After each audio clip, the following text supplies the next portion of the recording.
Për të analizuar një ngjarje, një fenomen politik apo human, hyrja në lëkurën e protagonistit e bën këtë analizë më realiste dhe të balancuar, pavarësisht se mund të jetë e njëanshme.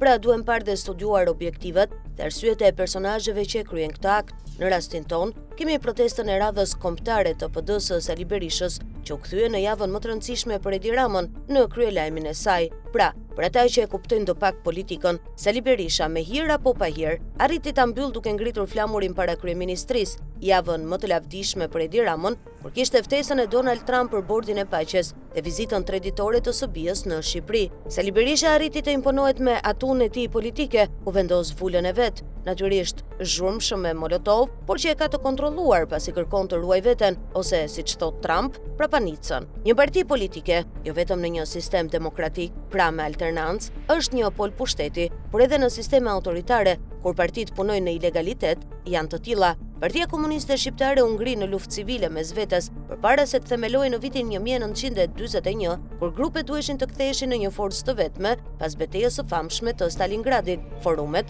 fraksionet, këshillat, kolegjalitetet e të tjerë janë bulesa hipokrite, siç e theksoi kryeministri kanadez në Davos në lidhje me mekanizmat ndërkombëtar. Në fund prevalon vullneti i të fortit, arrin të mbizotroj fuqia e tij, indulgjencat dhe benefitet që ai shpërndan si sadaka, apo edhe si pjesë e negociatave me grupet e ndryshme. Sot në opozitën shqiptare ka individ që tentojnë të krijojnë një hapësirë të tyre në këtë zonë, por kjo nuk është asgjë e re.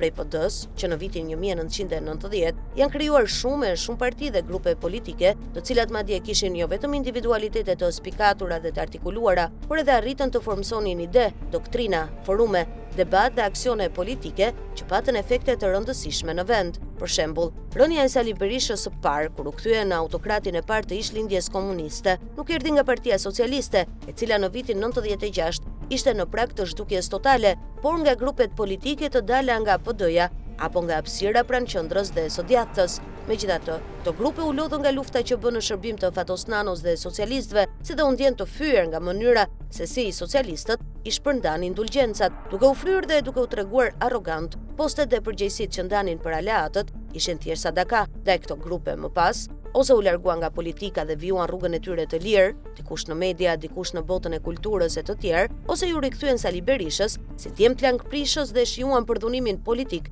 që ai u bëri, duke i përdorur për dirty works. Ai leverdis Edi Ramës Sali Berisha kështu siç është, siç thon shumë në opinion. Në realitet, Edi Ramës i leverdis një opozite përçartë, e ndarë dhe e paqartë në rrugën e saj, pasi kështu blen kohë për të hyrë, siç e bën shpesh, duke bler, shantazhuar dhe joshur pjesë të kësaj opozite politike.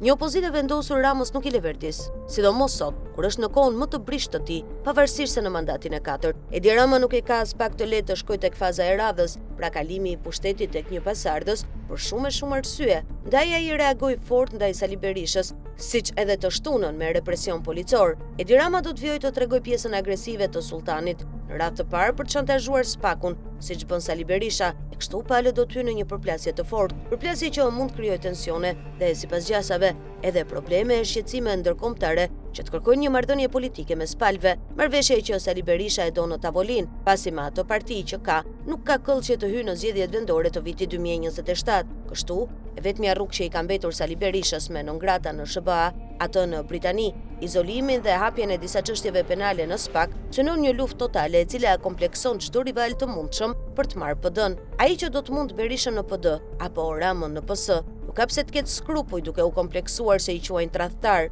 Pa aleanca nuk arrihet një qëllim politik. E ka bërë Fatosnano apo Ilir Meta, që në kohë të ndryshme bën aleancë me Berishën. E ka bërë Edi Rama, i cili si pasojë e këtyre aleancave qëndron në pushtet, por ngelet edhe një rrugë tjetër. Nëse një faktor politik në opozit, që natyrisht duhet artikulohet dhe qartësohet, duhet të ulet seriozisht në tryezë me Sali Berishën, të bëj paktin e madh për rotacionin politik, duke pranuar disa kushte nga Berisha.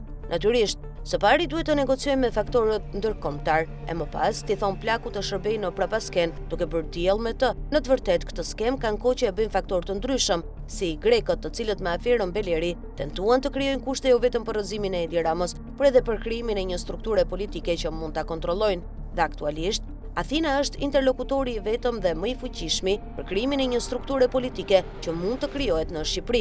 Pra faktorët janë dhe rrugët po ashtu. E gjithë çështja është kush do ta dominojë këtë proces, pasi Rama e ka marrë rrugën e qoftë largut politik Deri tani, madje edhe në protestën e së shtunës, Sali Berisha tregoi që jo vetëm e kontrollon opozitën, por deri në detaj, qoftë me grupet milicore, qoftë me deputetët që i përdor si antipolici, qoftë me pamjen e Sali Anjit që e lë në një qoshe si qen i rrahur, kurse Lapajn e largoi fare nga skena pa nisur protesta. E gjitha kjo mund të duket jo normale, por në fund të fundit është real politik, e cila sado tragjike dhe e papëlqyeshme, mbetet një raport forcash, pasi siç tha kryeministri kanadez në Davos, kur nuk je në tryez, je në menu.